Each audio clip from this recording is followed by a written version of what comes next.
Dr. Muhammad Irfaan Ali deliver his remarks to the summit. Excellency, you have the floor.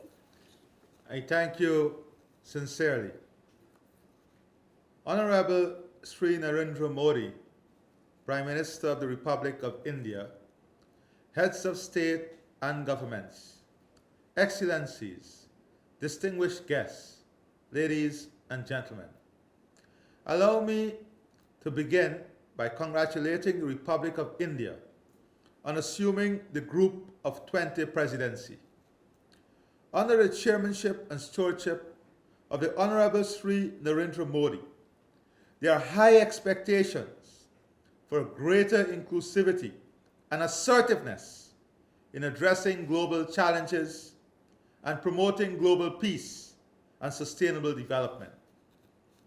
India has demonstrated time and again that they have the ability to respond to global challenge and global needs whenever the time arises. Within this context, India's initiative to host the Global Voice of the South Summit is commendable and a demonstration of its noble intention of becoming a voice for the South.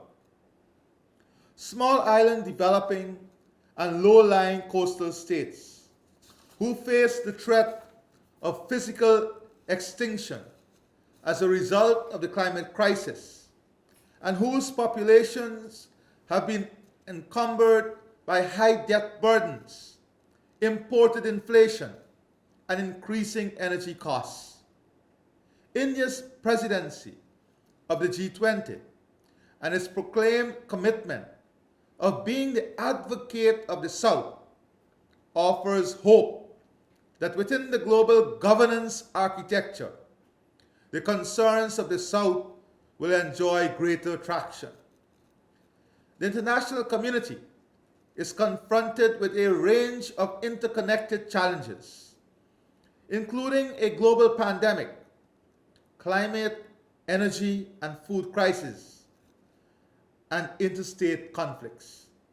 These crises and conflicts have exacerbated the vulnerabilities of small island developing and low-lying coastal states. For many small island developing and low-lying coastal states, ensuring greater resilience against the adverse effects of climate change will require increased, improved, and faster access to concessional financing for climate adaptation. The climate crisis has imperiled food security in many parts of the world. It is intolerable that in a world of so much, so many have to subsist on so little. Sustainable development is unachievable without food security. The South, therefore, must act collectively to guarantee its food security. It can do so by dismantling artificial and unwarranted barriers to trade in agricultural commodities, attracting greater investments in food production, and promoting the wider dissemination of agricultural technologies, especially climate-smart technologies. India's vast experience in agricultural production and technology allows it to lead on this front. Guyana supports India's vision of expanding the production and consumption of millets. And in recognition of this, 2023 has been declared the Year of Millet by the UN. I also propose a global food system that will incorporate a tax and financial system that would go directly to ending hunger. With India's strength in technology, research and development, agro-processing, human and technical capacity, I strongly suggest that India must put together a team of experts to help in the production of food in low-lying and small island developing states.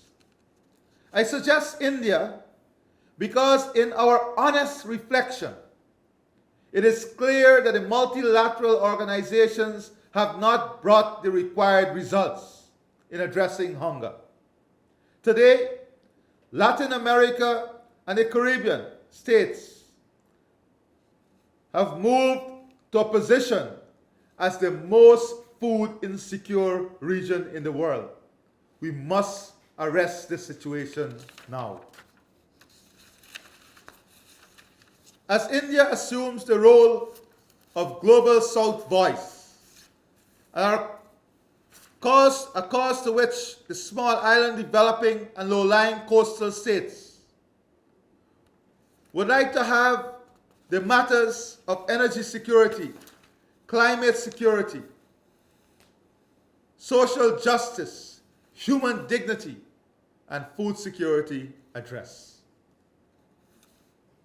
In order to better promote such an outcome, I commend that this Voice of the South Summit, convened by the Honorable Prime Minister of India, be part of an ongoing conversation involving not only the countries of the South, but also organizations such as the Commonwealth, the Non-Aligned Movement, the Organization of African, Caribbean, and Pacific States, and the Group of 77 and China, which have all championed the cause of developing countries. As India continues to forge pathways to find solutions to global concerns, while highlighting the plight of developing and less developed countries, I assure you of Guyana's unwavering support. In closing, Guyana pledged our unflinching support in the areas of food security, energy security, climate security, human dignity, and prosperity. Our future is built on these pillars, essentially as outlined in our Low Carbon Development Strategy 2030. In this year, as declared by the UN, the year of millets, I urge my dear friend, the Honorable Prime Minister of India, to work on expanding the production of this versatile, highly nutritious product across all countries. In so doing, Prime Minister, I offer Guyana as another country in which production can take place with technical assistance. And I propose that you address specifically low-lying, small island developing states and countries with great climate vulnerabilities on this new product that can help in ending hunger and building resilience in our agriculture sector. I thank you and wish India nothing but the best.